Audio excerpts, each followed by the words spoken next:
So very nice, very nice. Everything is perfect. let's Okay, go. so Camera's on. Come on.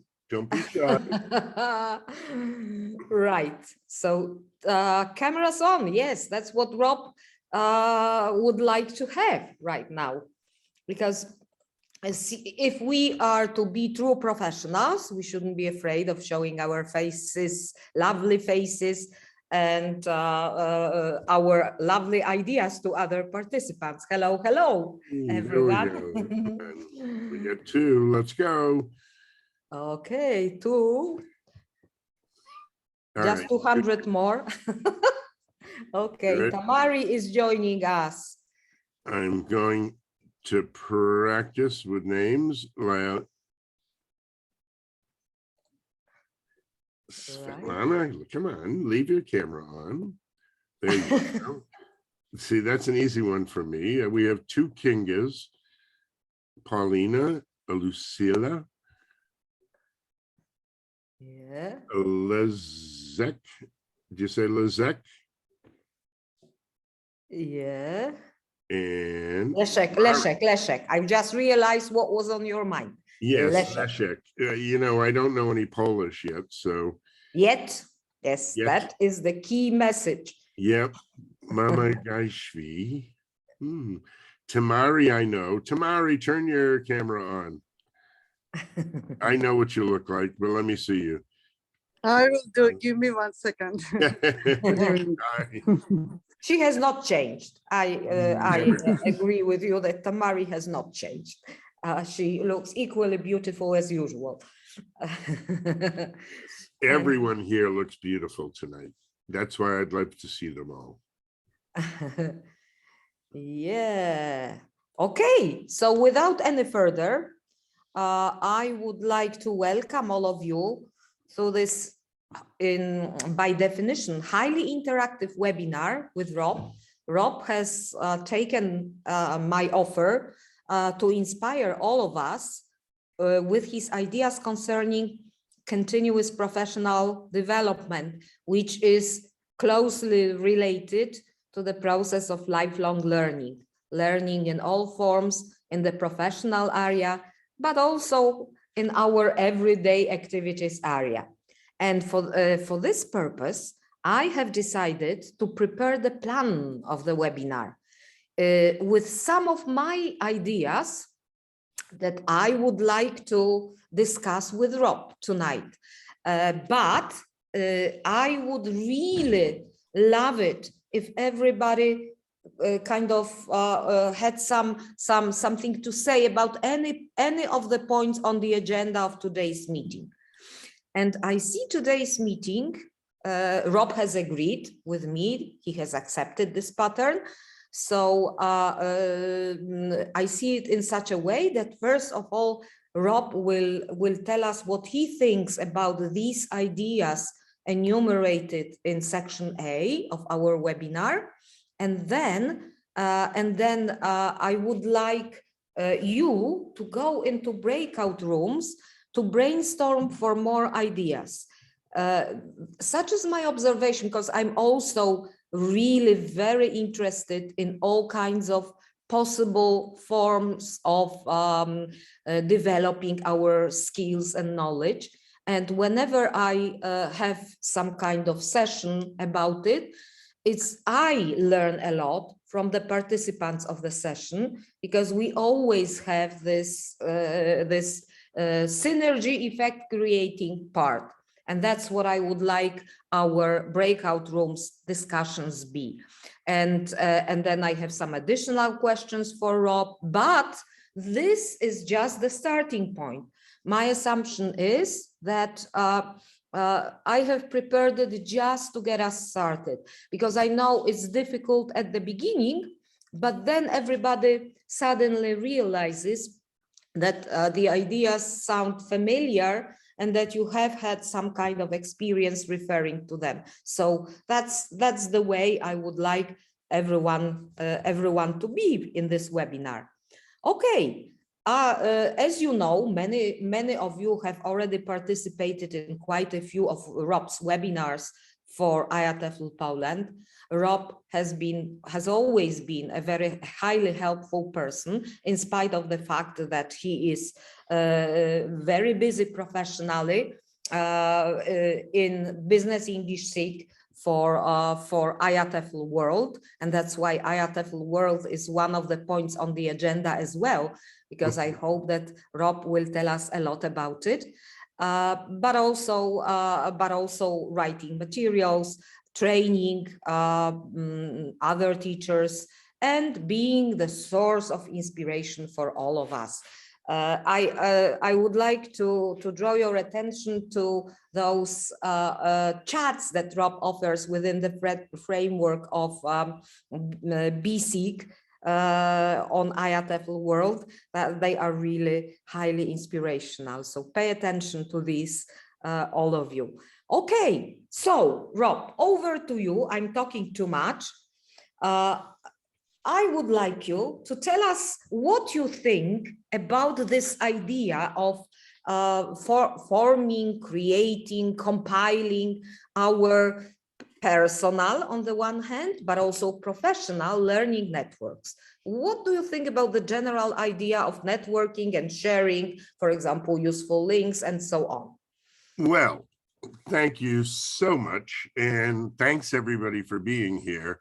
And I'm going to keep telling you, come on, turn your cameras on. I want to see your smiling faces. It's important to me because it gives me some feedback and I don't feel so lonely. This is part of my personal and professional learning network, all of you. So I'd like to see you. Okay. Now, as far as personal and professional learning networks, when I first started teaching, I was like, oh, yeah, like most teachers are. I said, I thought I knew everything. Boy, was I wrong. I've been at this for over 20 years, and I still don't know half as what I need to know. But I'm getting there. And with you, with your cameras on, I hope to learn more today. So I really think that part of being any kind. For this purpose, Rob, sorry for the interruption. I stopped sharing. Maybe this way it will be easier. That's fine.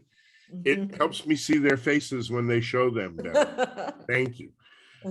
But I realized a long time ago that, I don't know everything.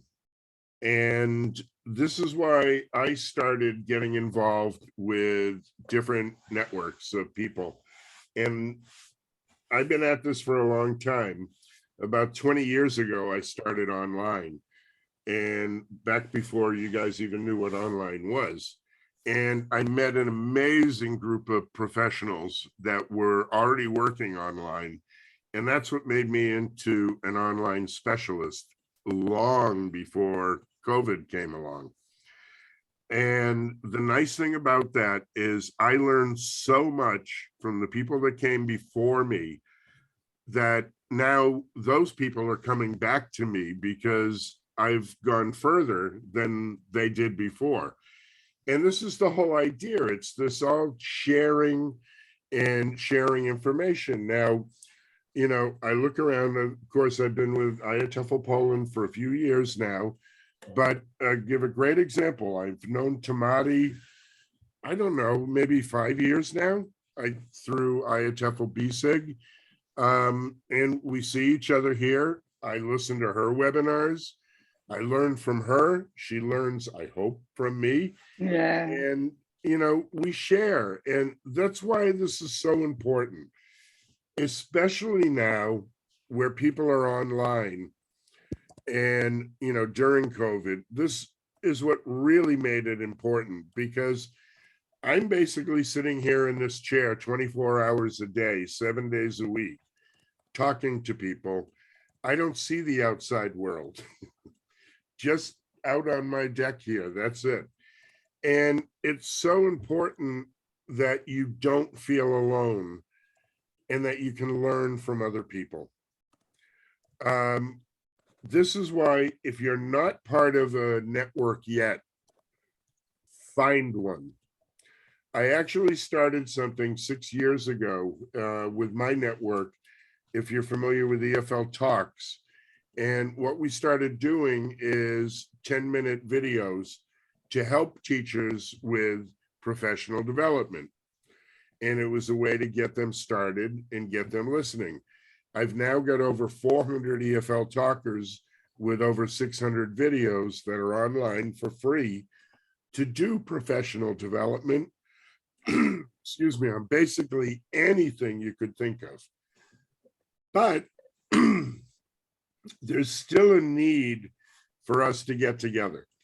And during COVID, what I started was with the IATEFL BSIG, we started what we called the break room. And we do this twice a month, and they're just informal chats. And it's for like-minded teachers like we are here to just come together informally like we are here today. And we talk about anything. Sometimes we talk about the weather.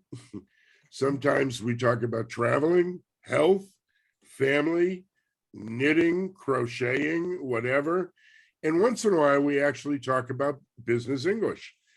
But the idea is we know we're not alone and we meet people. If I needed any information, for example, I need to know how a Polish executive would deal with something. I automatically have, about 500 Polish teachers that I can run to and say, what's this? And this helps me help my students interculturally. So I really think networking is key, and you really have to become part of it. It's great that you're all here now. Keep coming.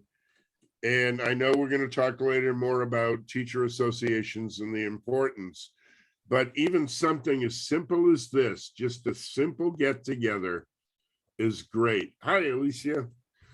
And I want to see more cameras on. Come on, ladies, fix your makeup. Let's get them on. Let's see these smiling faces. I know it's been a long day. Look at me. I've been teaching since 4 o'clock this morning. So let's see you all. But that's my answer. What does anybody think? Sorry, George, I said ladies, you too. What are your ideas? Is anybody here part of any kind of larger teacher group other than IATEFL Poland? You can type in the chat, yes. Better, you can turn on your mic and camera and say, I do it. Let's hear from you. Yes, no? Hi. I would like, yes, go ahead, because I wouldn't like. No, go on.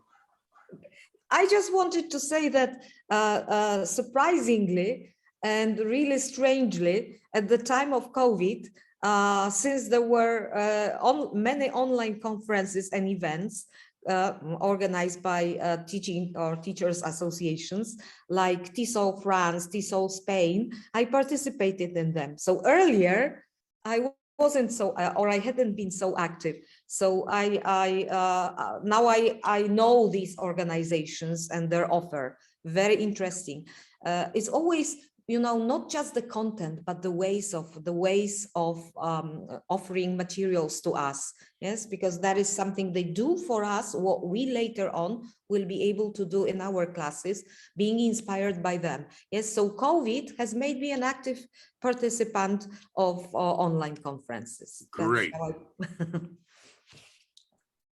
Very good. And George, you were going to say something. Go ahead. Yes. Yes, I was going to say that we have like a small networks in my school. We try to do that together, and we try to have like a kind of meetings and to try to find what are the trends now, what's happening, and things like that. Also, some of the publishers, have some webinars, online webinars. I know that they are selling their products, but they are still saying something new. So if you are after them, you can get some of it. Yep. Yeah, and this brings up a really good point, working with your colleagues and doing your group. When I think back when I was teaching face-to-face years ago in Brazil, and I was working at a company, we have the teacher's room. Now that we're all online, there's no more teacher's room. And this is why I started the break room, to help recreate this, to give us a space where we can get together and discuss simple things. I learned Portuguese in the teacher's room when I was in Brazil. And it, quite frankly, I was the only native teacher there. So I was constantly answering questions about English and about grammar and about idioms, which was great. And I was happy to share it. But at the same time, I was taking from them things about Portuguese, things about the culture and everything. So it's a win-win situation.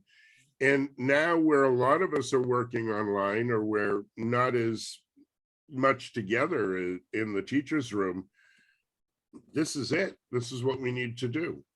It's always a win-win situation when teachers meet, like now. Very good. Quote him on that. That should be on the website. Great. And Tamari, I know you were going to say something. Yes. First of all, good evening. And once again, thank you, Rob, because for me, IATEFL Business English SIG turned out to be very effective and networking opportunity from the very beginning of pandemic and even before pandemic, because thanks to IATEFL, I was kind of privileged to give a webinar with a special interest group in early 2020 before pandemic. And this means that it helped us really just to kind of very more easily move from emergency. It was a transition, but for me it was kind of not very difficult. That's why I think that IATEFL, of course, breakout rooms helped us a lot. And at the same time, I'm a little bit sorry that I can't afford spending a lot of time, because when I was working online, because now we moved to a kind of face-to-face teaching, also some admin work. Now I can't afford to spending so much time, but still, this is a really great opportunity, such kind of opportunity for sharing ideas, for planning our research, kind of asking questions, even like this discussion clubs, everything related to not only IATEFL, and especially also thanks to your conference, I met Lucina, and thanks to your once again, I just started to give a couple of webinars, and at the same time, I kind of extended my networking opportunity in Poland. That's why I will be in Poland in September in Krotoshin conference, and thanks to such kind of networking. I think pandemic once again somehow strengthened our networking opportunities, though I actually used to be in love networking during offline events, but online events somehow also gave us a kind of good alternative. That's what I wanted to just. And that's the wonderful part. George, where are you located? I'm located in a little bit far away from Poland. I'm in Egypt. Okay, in Egypt. Now, here's a perfect example. I can go to the teacher's room every day, but all I'm going to hear is teachers that live in the same area. Now, I can learn something from somebody from Georgia, from Egypt, from Łódź, from Wrocław, anywhere in the world. Ukraine is here also. Natalia, she's also a common contact of mine she's from Lviv. Good. Great. You see, and this is the wonderful thing about it, is I can be anywhere and I can learn anything that I want. I mean, I've given classes to Chinese university students because of online. I have a nice small network there. I've got a network in Japan. I have a network in Russia, Ukraine, Belarus, all through Poland, going all the way over back to the States, Canada, and all of South America. So I'm all over the world right now. You can't get rid of me. But I never leave this chair. And it's such a wonderful opportunity, even though we're back face to face, and some people don't forget online, because there's so much more we can get because of online. And especially, which we'll talk about a little bit later, I'm sure, business English. When you start getting involved in workplace English, you're going to find more and more you need to learn about intercultural communication.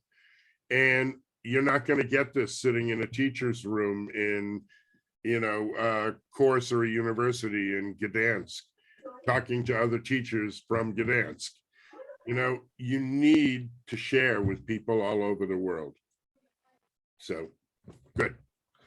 More comments, or shall we move on to the next? Oh, let me comment on Nada. This is good. You have a WhatsApp group. There's a lot of good WhatsApp groups going on. There's a lot of good social media groups going on. There's some, just about everywhere. You can get groups on Facebook. The BSIG does Facebook discussions. We have one going on this month.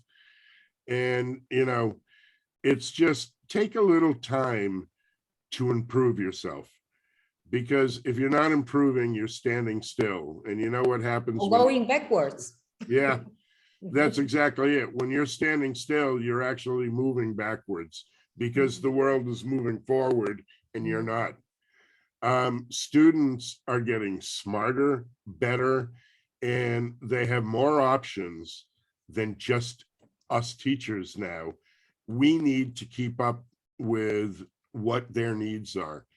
And best way to do it, like-minded practitioners all together sharing. So turn on your cameras and share. One reflection, because you spoke about being seated in your chair, yes, and developing your teaching skills. I had a presentation once during IATEFL conference, and the title of the presentation, that was a workshop, because then we shared ideas, was Armchair CPD. Mhm. That's the option that I like very much. Yes, you take a glass of your favorite drink, you are seated in your favorite armchair, and things happen. Yeah, it's wonderful. Remember, I know from Brazil, and I know some public school teachers here in Poland. I don't know as many. But what I do know is usually the educational systems of the public and the government aren't big on giving you CPD for free. They're not big on training. They're big on having you follow the syllabus. So what better way to be able to get this for free than to do it yourself and to come to things like this? Because you can't stand still as a teacher, not at all. I mean, I'm learning things every day, literally, from my students, from other teachers, everywhere. Tomorrow, The world is your classroom. yes, it is. Very nice. Mhm. You can't go to the dinner. That's no fair. That's the best part. Mhm. Yeah. That's a shame. Who else? I know. Can I? Yes, Sure. please do. Okay. Thanks for the opportunity. First of all, I am attending this interesting and useful conference from Lima in Peru, South America. Hi, everyone. Hi. And just to make some type of comment about this that you have been asking us along this conference. The thing is that I think that, let's say, thanks to the pandemic, we also learned about different ways of thinking as teachers. Being on a face-to-face basis, I mean, in a classroom, had a certain type of, let's say, the situation was different because we were used to doing things in a certain way. But now that we're working online, the thing is that, for example, this about turning on cameras makes a whole new difference because we can see our students' gestures, if they are really getting the information, if they understand, or if they don't, because we will be able to see them. Yes. When I have classes, especially with adults and in the evenings, I even try to tell them, okay, don't you be shy. You can have your cup of coffee next to you. And if you're wearing pajamas, there's no problem. The thing is that you just enrolled to learn, or, well, in the case of a class. So I think we can try to make the most of this situation. And especially now that here, for example, in the country, we're working on a hybrid way. Now it is some days presentially, some days online, and in some cases in private schools, it is hybrid. So it is both. And well, we can still try to make the most. And for sure, CPD is about sharing with different colleagues.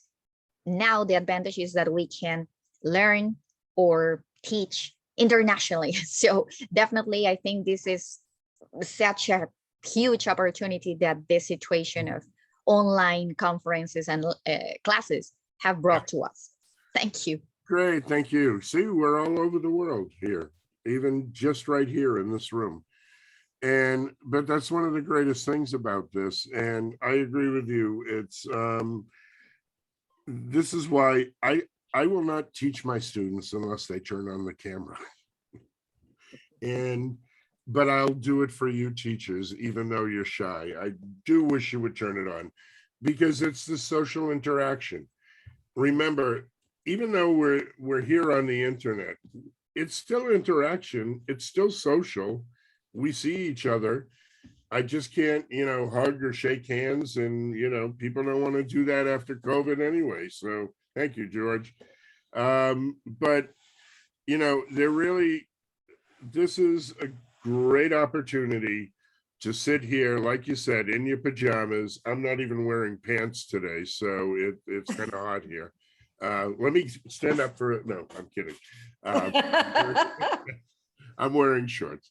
But I mean, yeah, it's really, we have a great opportunity now with hybrid, we can take advantage of both, or we can stay face-to-face, we can stay online, or we can do both. And quite frankly, this is what the future is going to bring to us. More and more hybrid, more and more people that can't travel. And it's great because, for example, somebody might be living out in the countryside in Poland, and it's very difficult for them to come to Poznan. It's going to happen. Someday we'll be able to reach them, but I don't want to do it too soon. So slow down on hybrid. I want to still face-to-face, because what we could talk about it later. One of the disadvantages I see of hybrid is it will kill the face-to-face conference in the future. I don't mean to be negative, but it just comes down to economy of scale and how much you can afford. So I think teachers associations need to be very careful and slowly migrate to hybrid, or we won't be able to meet face-to-face anymore. And that would be a shame, because that's important too. Okay, so next question. Do you mean my question? Yes. It would be better if our colleagues ask some questions. Oh, I'm giving up on them. They're not turning on their cameras. Half of them are asleep, Okay, so if you could tell us a few words about forums for our professional group and materials for us, because there are so many of these. It's always a question of choice. There is such multitude of choices that there is this info glut. Yes, we can't deal with this information anymore, and we are supposed to be teaching our students to be dealing with information successfully and choosing only pieces of information which are of some value to them. Yeah. And sometimes we are lost ourselves. Yes. So what would you say to this? This is true. And I think we have to learn to be discerning. If you've noticed, well, I'll go back to EFL Talks. EFL Talks, I've done ooh, I don't even remember how many. I think it's about 40 different EFL talks in 5.5 years.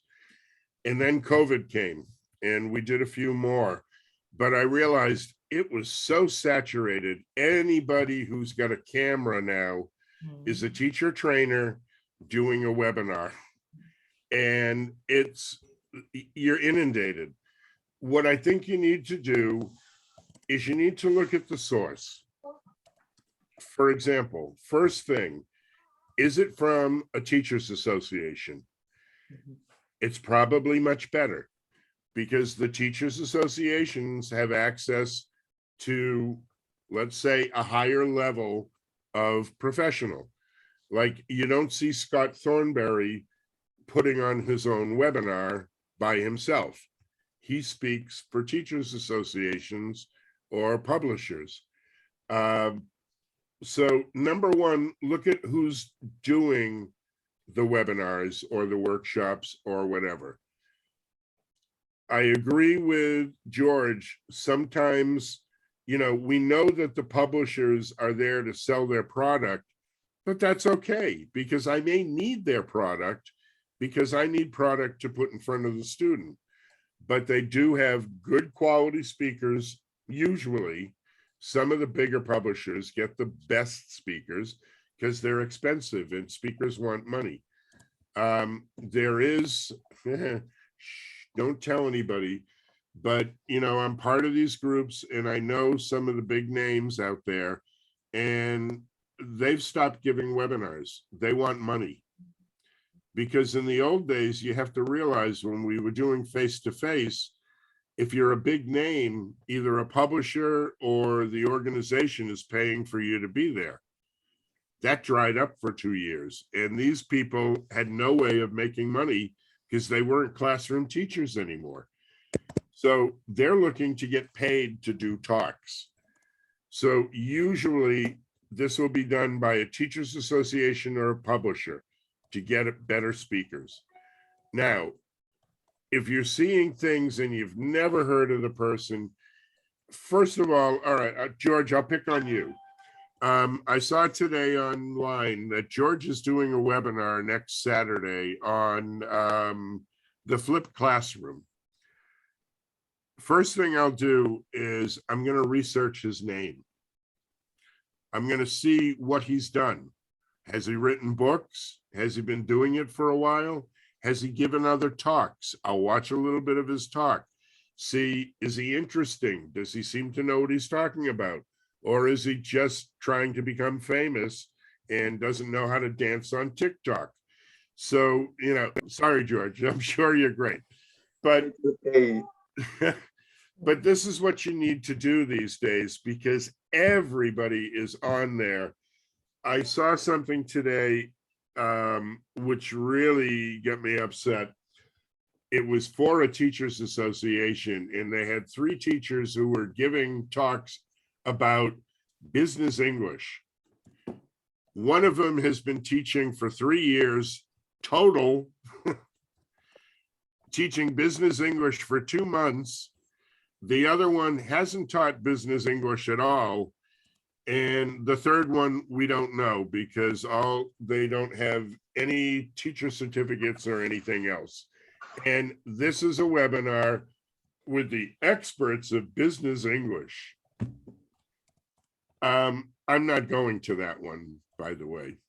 And we see this all the time. So you need to learn to become discerning. And I noticed, I was looking at the website here before, and you see this talk by me, there's a talk coming up with Tamati, and there's a talk coming up with Ron. I can tell you, I've seen Tamati talk, I've seen Ron talk. These are must-sees. Go to these and see it. A wealth of information from both of them. Ron has taught me many things over the years, and I've taught him a few things too.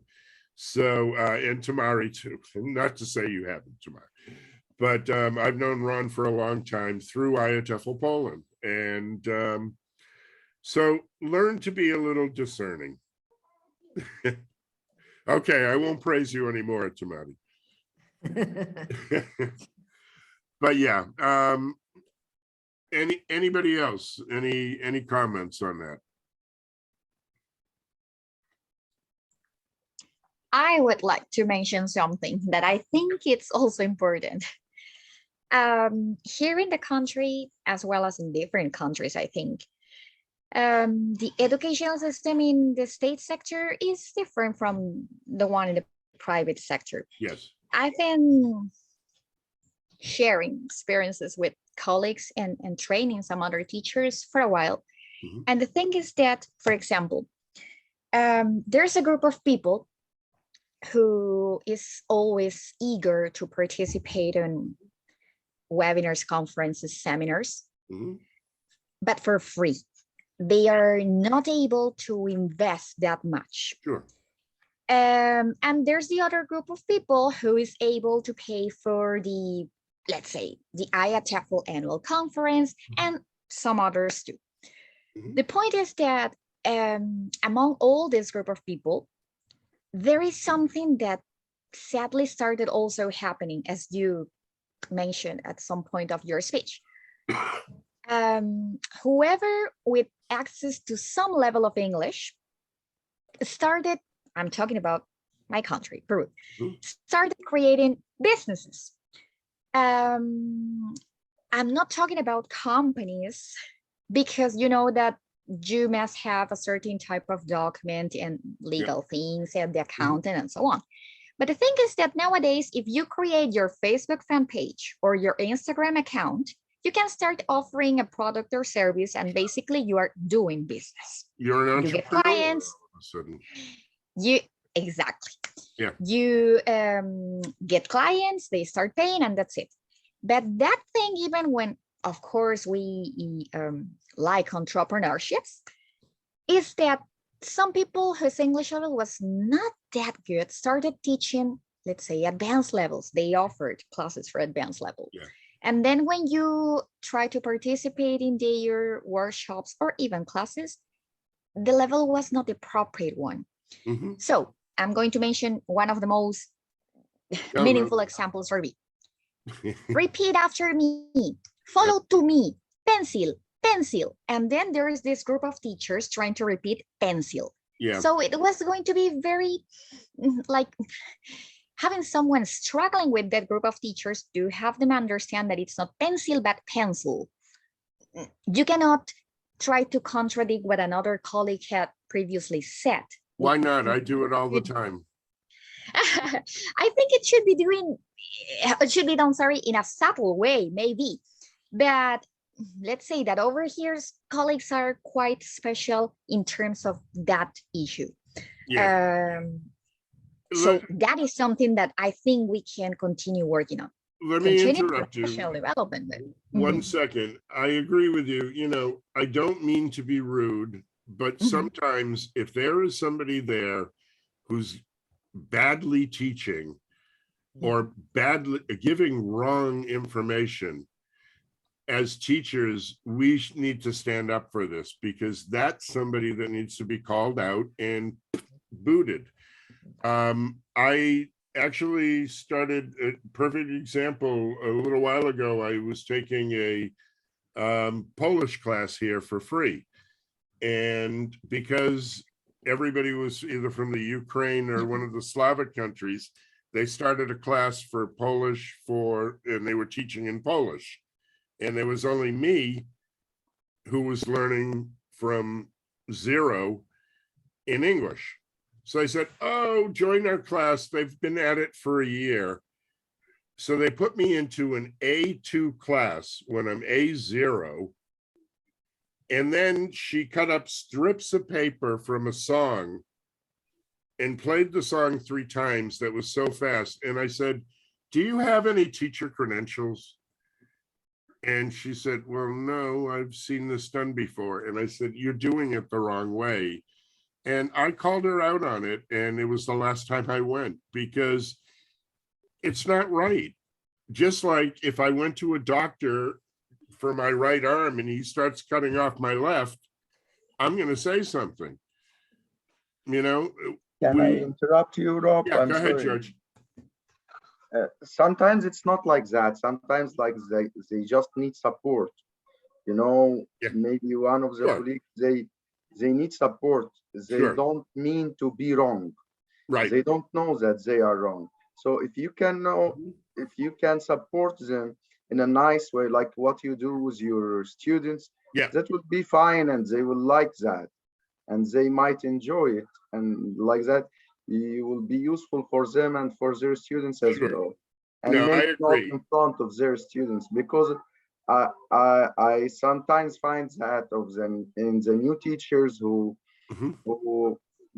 get with us in the school. Sometimes they make mistakes, and I used to make some when I was new, and I still Oh, yeah. do some for sure. I still make mistakes. Yes, So right. so it's I okay, agree but with you, George. And maybe they need support, you know, Yep. just in a nice way, like what you do with your students. It's the same. Like, I think it will be like that. Maybe we can yeah, be sure, you know, I know a good reference which can help us with that. And like that, like you aren't sure about it as well. Mhm. And we will check again together and whatever. Yeah. I don't know. I do that all Support the is one time. thing. Support is one thing, but what you need to realize, I'm not a public school teacher. I don't teach at university. I do have my own business, and it is a business. I'm legally registered and everything. I pay for my Zoom account. I pay for everything, and I do pay taxes. You know, so this is my livelihood. And if I'll pick on you, Tamari. And then Tamari comes on and she's like, I'll teach you business English for $2 an hour. And she has no idea what she's doing. She's destroying the business that keeps food on my table, because I'm trying to charge $100 an hour so I can live. And she's undermining me and not teaching anything. And this is what's happening now because of the internet, because everybody, I have a student that I used to teach, he's A2, he is teaching English online. He's A2, and he's a really good looking guy. He's got nice abs and he's got great advertisement, and that's why people are going there. I always said, I want to be reborn as a beautiful, vivacious, blue-eyed blonde woman, because I'm going to be rich when I start marketing. You know, unfortunately, I was born with this ugly face, so I'm not rich. But, you know, people are taking advantage, and these are the people I think need to be shut down. But I agree with you, George. I'm not always mean. I give support to a teacher who's trying. And Tamari will tell you, I've always been supportive. It's But okay. I agree with you as well. But saying that it's on the internet, it's all about, as what you said, it's all about the ads you do, and the thing is how you market yourself. that's it. If you, I'm sorry to say, or let me say the example on myself. If I don't have that beautiful face or that handsome face, I may use my abilities in English and in another way. Yeah, maybe we should save George, and we should, you know, put on blonde wigs. Man, that might help us both. They won't fit me, you know. They won't fit me. Yeah. Well, it's I just thought of something and I just lost it. I don't know. Old age, it'll come back to me. But yeah, so that's my feeling on that. And I really think if you see something that has really slick marketing, don't go, because that means the teacher is a marketer and not a teacher. English teachers, I'll tell you, good English teachers, they suck at business, they suck at marketing, and they're terrible at social media. But they're great teachers. So look for the one with the bad ad. They're probably the better teacher. Don't go to the slick marketers. They're info gurus. You know, they have time to put all this stuff out in this product and make it look beautiful, which means they're not teaching. It's like, do you ever see the ads? Hi, I made $500 million last year and I'm going to help you. Send me $50. Come on. If I made $500 million, I don't care. I like you, George, but I'm not bothering to help you. I'm off at the beach somewhere, you know? So these are info gurus. Don't believe it. If it's slick, it's probably a lie. Okay, what's the next question? I would like to quote Nada, because Nada wrote a comment in the chat box, and that confirms what you said a moment ago. Yes, it happened to me a number of times that I attended a webinar by this what are called experts in training English teachers, and I don't get any benefit from them. Yeah. Though Nada writes very modestly, I'm an ordinary teacher.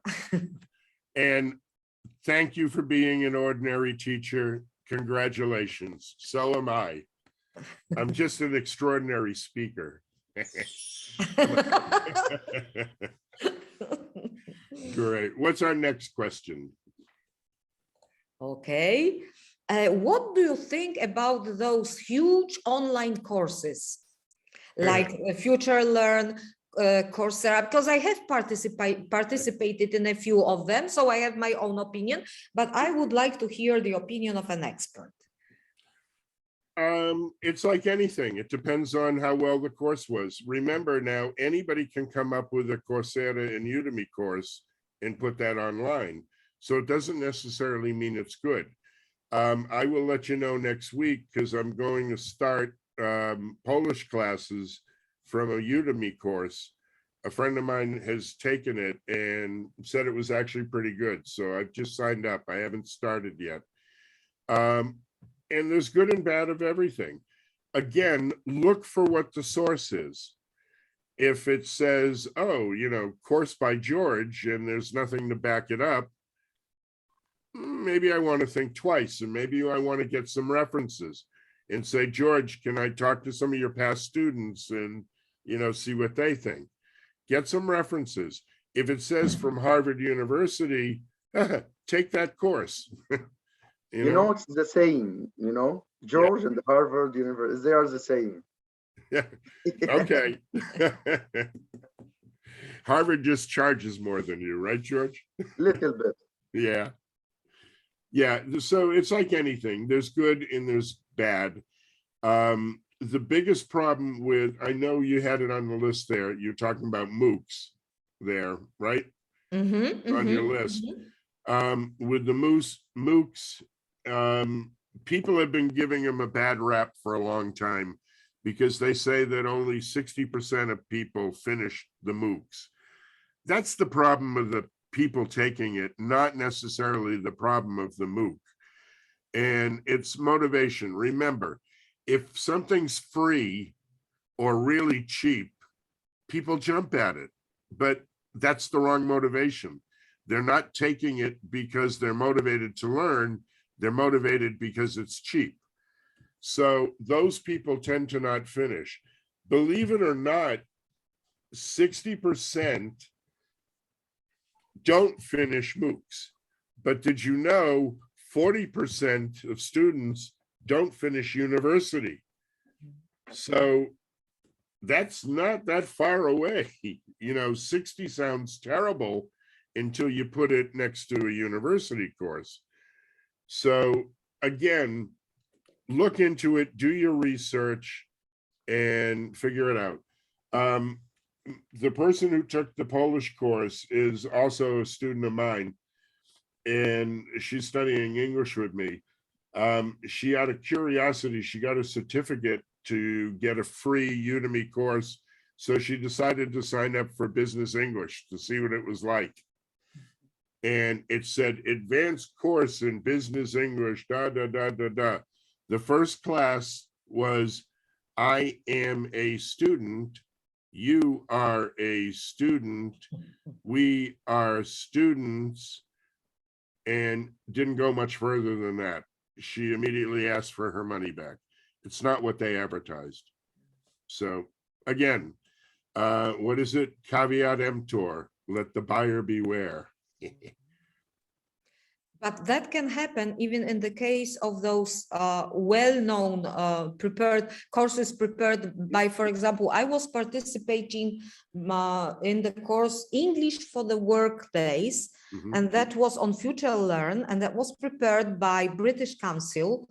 And I hoped that I would learn something from it as a teacher, yes, and it turned out to be a bit lower level than I expected. But still, I collected some of the recordings, some of the materials, discussions that later on I was able to use with my students. So it still worked. Yeah.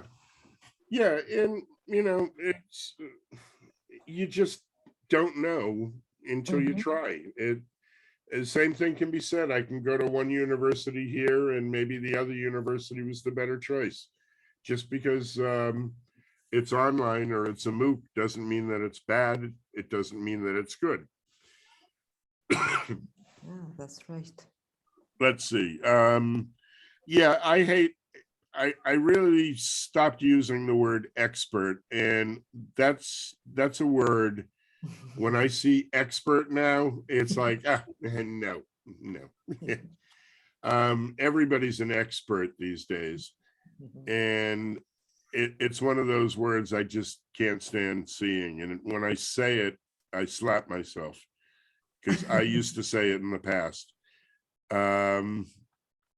Yeah, it's a rough world out there, folks.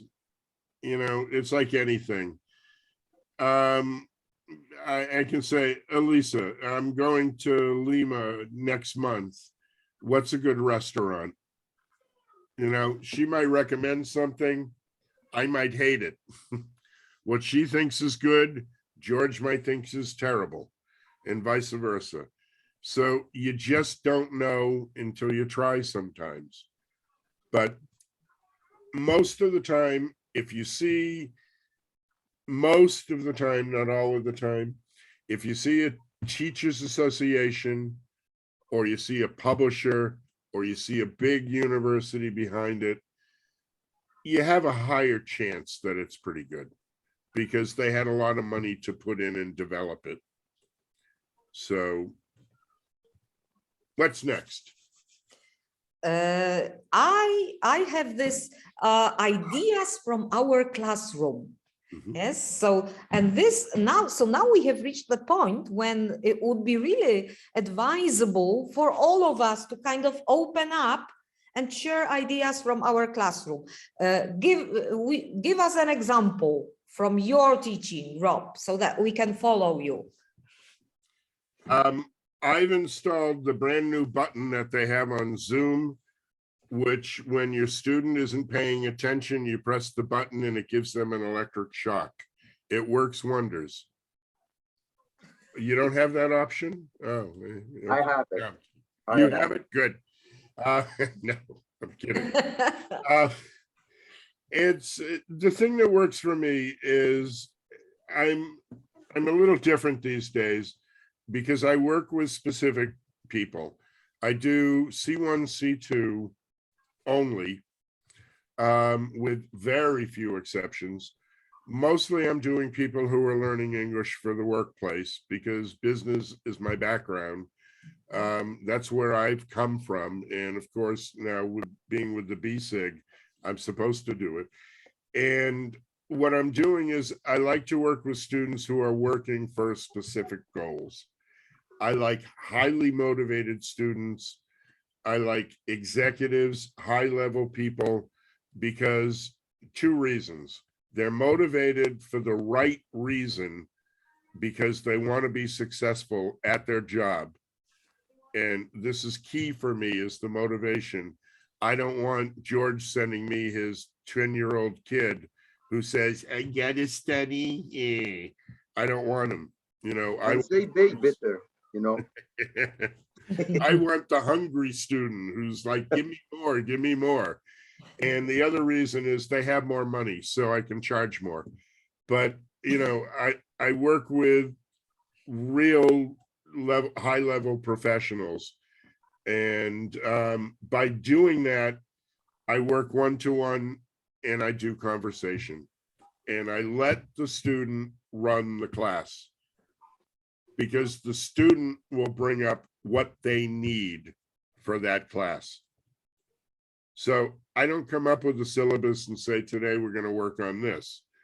I have them bring a problem. Tamari's come to class today and she said, Rob, can you help me? I'm having a little problem with, getting through to my client in Japan on exactly how difficult blah, blah, blah is. And that's our class. And we work on that. And we work through conversation. And we work through scenarios. So I recommend doing that. This will bring you a lot of fun, a lot of joy. You'll learn a lot, because I'm now an oil and gas lawyer in Brazil. I'm an IT project manager in Belarus. I can do all sorts of things because I'm learning from my students, just like they're learning from me. So get them to talk about their jobs, their lives, and that's your input, because what George teaches me today, I'm going to use next month, maybe with Natalia. So. Okay, can I ask you something, Rob? You just did. There's your one question. Next. Okay, that's it. Go ahead, George. Go ahead. Okay. Don't pay attention to this ask you stranger. What level do they start with you? Like, are they about B1, B2 to start something like that? No, for me, and I don't want people to take it the wrong way. I am a native speaker. I do have business background. I was in business in the United States from the time I was like 12 until I moved to Brazil. And I was an executive, so I know a lot about business. So being that my niche is better with high-level C1, C2 students, because there's a million other teachers out there that don't have my background, that are great B1, B2 teachers, are wonderful A1, A2 teachers. So I'm fitting the niche that is not there. And the way I started is, when I started teaching at a course, I was teaching A1, A2, B1, B2. And I realized all the other teachers here could do that. But when the students got to C1, C2, and then started getting above, there was nobody that could help them. There was no coursework. In fact, this is before the first market leader came out. There was nothing for business English. So this is why I took that niche. And, if you have it, the best advice I can give to anybody is, you take your expertise, you take your talent and skills, and that's what you work with and offer your students. I know wonderful, I just saw her a few weeks ago, Lucy Crichton, who's a good friend of mine from Brazil. She is a wonderful little kids teacher, and I'm in awe with what she does. Little kids scare me. So I'm not going to teach little kids. And I'm amazed at how she does it. And I watch her, because I can use some of those things with teaching adults, because adults are just little kids with more money sometimes. So, find the niche that you're comfortable with and that you can help your students with the most. And stick with that, and you'll be successful. Thank you very much for this advice. I would like to say one thing, because in a way, I am slightly different in how I teach from you. And I'm sure that quite a few of us, because I see some familiar names here, like Tamari, like Agnieszka, like some other people. We are limited by syllabus. Yes, we are expected to prepare our students even if they are at level C1 or C2, we are expected to prepare them for the standardized final exam. Yes, And that limits us. I But know. you know, as usual, I'm an optimist. So within the framework of all those activities that we have to cover, we can still try to be creative and try to do something more interesting for our students, and that's what I keep trying to do. Yes, I know. When I was in Brazil, I was working for a course. We had to go by the syllabus. They had to do all this stuff to pass the test. Quite frankly, what I used to do is at the first beginning of the week, I would give them all the things that they needed to know from that chapter. And I said, let's take all that vocabulary and all that grammar, and now let's do something fun. And the other teachers used to complain to my boss, but when they took the final exam, my students always got 20 points higher than everybody else. And they said, maybe Rob knows what he's doing. But that's it. I know my ex-girlfriend in Brazil was a public school English teacher, and I know the constraints that you're under when you have to teach to a syllabus. All I can say is exactly what you're doing. Give them that stuff right away because it's usually easy, and then be creative and make it fun. They'll be better for it. And I know it's hard. That's why I won't work in those conditions anymore, because the only jerk that tells me what to do is me. So, you know, I don't like, you know, I am lucky. I do sometimes don't have enough to eat, but no, that's not true. But yeah, it's, you know, it takes a while to get to that, and it's not for everybody. But the key is do what you can. Sneak in a little bit of what you can. And enjoy it. Yeah. If you don't enjoy it, evaporate, get lost. You know, I've been around for 100 years, and teaching English is now the longest job I've ever had. And it was a temporary thing for me when I started in Brazil. Oh. I've spent a third of my life now teaching English. Amazing, huh? I never thought it would happen. Because I didn't plan on this. I actually planned on being a math or computer or business teacher. But I wanted to make money, so I became a business executive instead. But this is my retirement, and I love it. And don't get me wrong, I still teach a couple of low-level students just to keep it fresh for me, because we always talk about this. And with all due respect to people like Scott Thornberry and Krashen and all these big names, you know, the question is, how long have you been out of the classroom? And, you know, I don't want to be one of those speakers who tells you what to do, being out of the classroom for 10, 15 years and not knowing reality anymore. So I still like to work with, you know, one or two lower level students to help them out. I'm helping one right now in Brazil. She's a B1, and she's married to one of my old A1 students from 20 years ago. So yeah, I dabble. Thank you. If anybody else would like to say anything, because we are past the time of our webinar, but if you have anything valuable to say, we are all ears. Okay, I have like a little challenge in my school. Maybe you can help me with it. You know that paper price is getting higher, so much higher. Okay. That what is getting higher? I didn't hear it.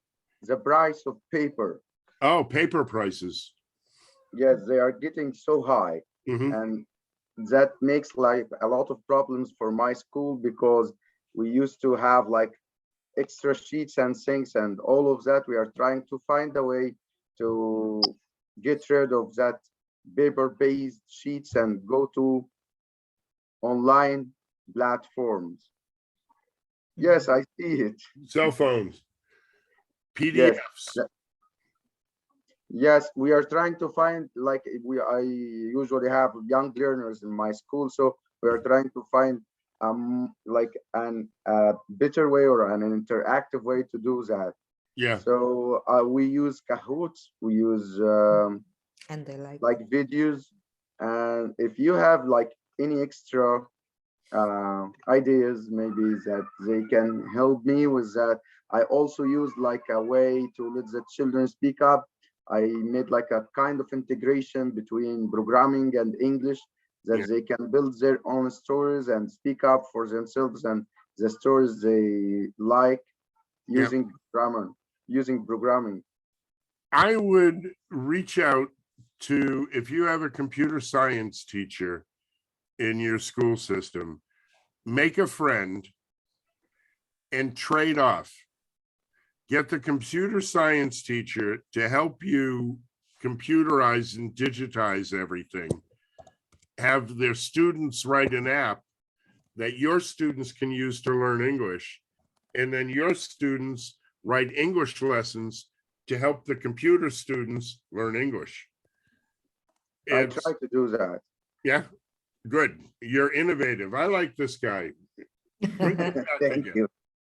You can also go to Russell Stannard's website. He offers all kinds of, he's so fond of all What of kind of these tools. websites? Russell Russell Stannard. Stannard's, yes. Maybe you can send the link. Yeah, I wrote it. I wrote it in the chat Oh, box. okay. good. Oh, yes, I saw. Yeah. Russell, has anybody talked to Russell? He's supposed to be moving to Gdansk this month. I gotta talk to him. Yeah. We're gonna learn Polish together. Oh, really? Yeah. But you know, with his Polish wife, he should know Polish by now. Yes? I've been living here for 6 years and I don't know Polish yet. I'm lazy. I'm the worst student there is. Yeah, it's yeah, personally for me, I'm not a big tech person. I love tech, but I have this thing. I think that a lot of teachers, unfortunately, have over-teched and are under-teaching because they're more worried about the technology than the actual teaching. I'm not saying that you are, George, you have a good reason to use tech and you're using tech as a solution. But I think a lot of people started using tech for busy work and because it looks good. The numbers aren't there for retention of learning through tech.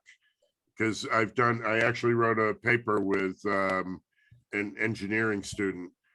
But yeah, so Russell is big on tech. He knows all the tech games out there. Nick Peachy is another one. Nick has a lot of stuff out. He's the one who beat me for the Elton Award. You can look up Nick Peachy. He offers a lot online about, tech sources that you can use too for free.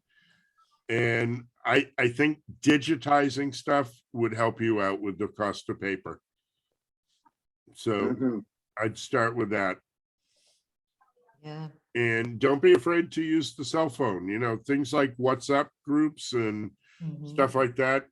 A simple thing I do, I have Tamari, I want you to mispronounce the word for me. Horseradish. But she's supposed to Unmute your mic and say it wrong. Which one? Horse? Horseradish. I can't. Good. All right. So she has a problem with the word. She's my student. The first thing I do is I get on WhatsApp and I type the word horseradish and then I hit the microphone and say horseradish. And now she's got a permanent thing. She can listen to the pronunciation all week long and work on it till she can say it right. That's a great use of tech and it's free. Yeah. I think there is another thing for that, Rob, also on Microsoft Teams. they Yeah. have like a new option Yeah. that they can measure how good is your pronunciation according to whatever software there. Like they give you that thing. Yeah. Oh, I didn't know about it. We use Yeah. Microsoft Teams at my university, but thank you. Good. It has been like for 3 months now since the read aloud day. You I see, see. people, we learn from each other. We That's do. why you network. That's why you do this. Mhm.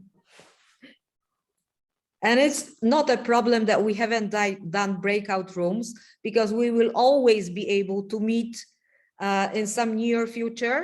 There are 2 more webinars in June, as Rob has already informed you. Tamari, the first one, to inspire us with real business teaching materials. Yes, and then there will be Ron with his webinar about the changes in teaching procedures. And then in September, we will get started again, 2 webinars even before our conference, and then we will continue. So welcome all of you. But wait, there's more. There is more? Wow. Go ahead. In November, Mhm. November 11th, 12th, and 13th, BSIG. it's the IATEFL BSIG Yeah. International Annual Conference, face-to-face in Gdansk, Poland. Are you serious? So I I- can go because I don't use planes. Yes. So save the dates. It's going to be in Gdansk, right over there. You know, we thought about a lot of places, and we were very fortunate. We're going to have this at the Polytechnic University, which has given us the university for almost free. So we're going to have a wonderful time. There's lunches included, dinner is included, all the fun, 2.5 days of wonderful stuff. And as a follow-up to the wonderful time we'll have in Poznan before that. But check the BSIG site. We are, there's going to be different discounts and everything for IATEFL, for Polish teachers specifically, because we want to bring more teachers and make it available for everybody.